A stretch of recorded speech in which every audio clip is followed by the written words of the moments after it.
Fleet Street were out in full force as Prince Charles rode out the storm of speculation surrounding his marriage. The book serialised in the Sunday Times today claims it was the prince's indifference to his wife that caused her chronic depression and 5 separate suicide attempts.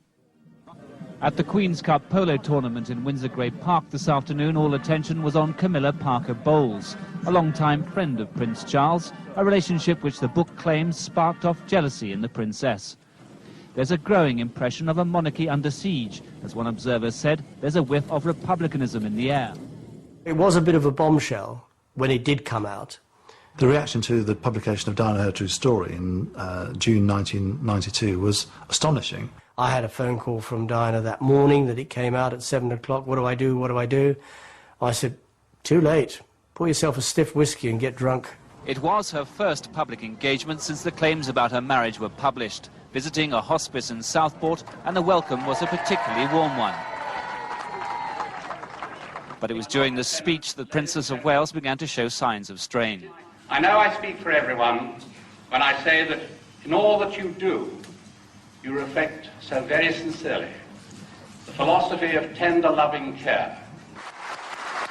After those words and the applause from the patients and staff, the princess could be seen struggling to control her emotions, biting her lips to fight back the tears. Various members of Parliament invited me to the Tower of London to stay at Her Majesty's pleasure. Various newspaper editors dismissed the book as a farrago of lies. So you found the whole establishment against you.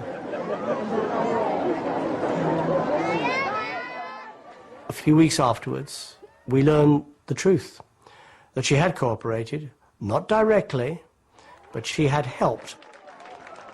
The interesting thing at the time was it showed you what Diana was up against, because this was the establishment red in tooth and claw, and they were baying for blood. In a way, it didn't matter to me whether she had helped Morton or not. I very carefully didn't ask her. I mean, there are some questions it's much better not to ask. Ignorance can be real bliss. I certainly couldn't have continued to do my job if I had asked or if she had told me. My job was to promote her interests, to enable her to do the best job she possibly could as a royal princess. But what intrigued me at the time was that in the reaction to the Morton book, there was enormous criticism of the fact that it had been written. That seemed to matter far more than that some of the book might actually be true. But the torrent of intimate revelations wasn't over yet. The press now published the text of a 2-year-old tape of a phone conversation between Princess Diana and a romantic admirer, car dealer James Gilby.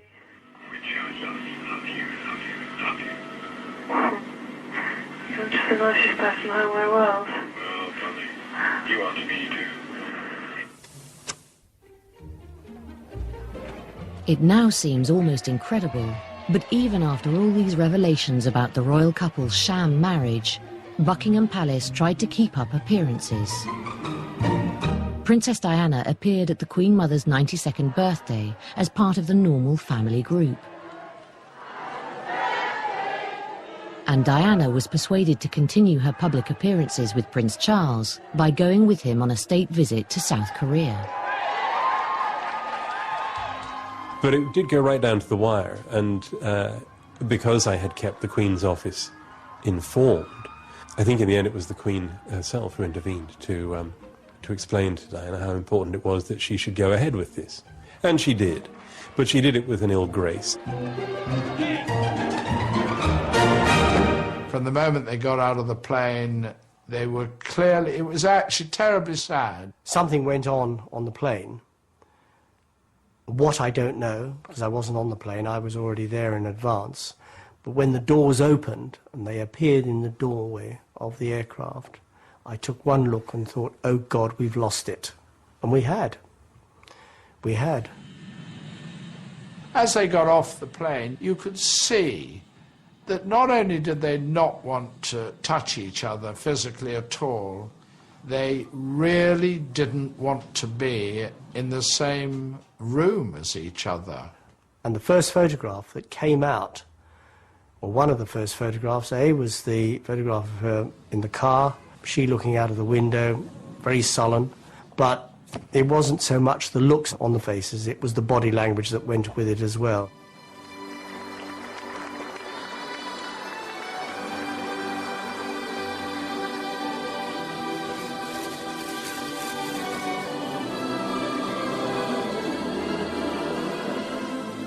I was back in England. I didn't go on that tour, but I was phoned, I suppose, sometimes 5 or 6 times a day by the princess, who left me in no doubt that I had condemned her to this awful experience.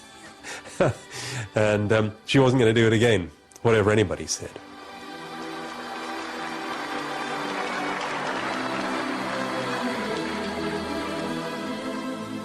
In the Imjin River battle 41 years ago, 650 men of the Gloucestershire Regiment, supported by other elements of the 29th Commonwealth Brigade, kept at bay some 27,000 Chinese troops. The contrast My picture clear, everything seems so easy, and so I dealt you the blow. One of us had to go. Now it's different, I want you to know. One of us is crying, one of us is lying, even only there,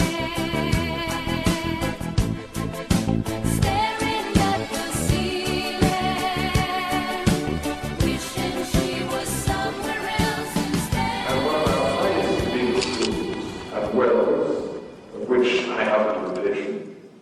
I suppose, in retrospect, you could see it served a useful purpose. We knew we'd come to the end of the road.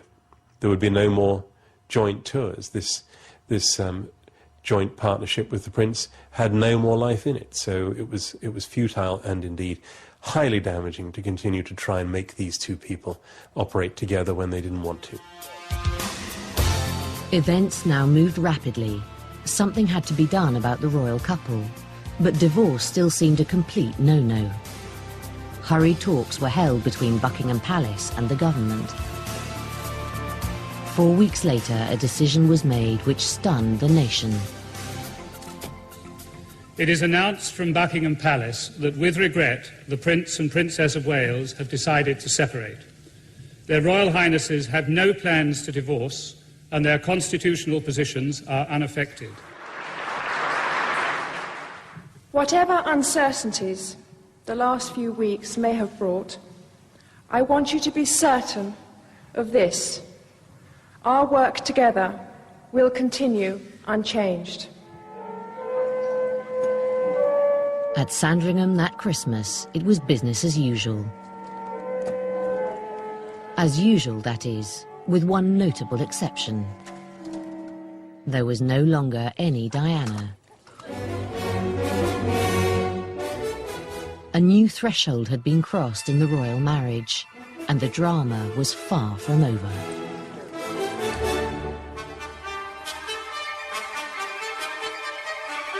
Next time, after her separation, Princess Diana is still the mother of a future king, but is now a woman alone. Romance doesn't seem to lead anywhere except to scandal. The trouble with Diana was she was so unrealistic about men. She defends herself. Well, there were 3 of us in this marriage, so it was a bit crowded. The Queen insists enough is enough. The Queen wrote to both of them saying, get on, gotta have a divorce. Diana starts a new life. She looked great. She was confident. But all too soon, the world is stunned by the unimaginable. It's the final act in the great drama that was the life of Princess Diana. Stamping down on illegal activity and protecting the borders, Pick TV's off to the Emerald Isle at 9 tonight for a double bill of all new customs.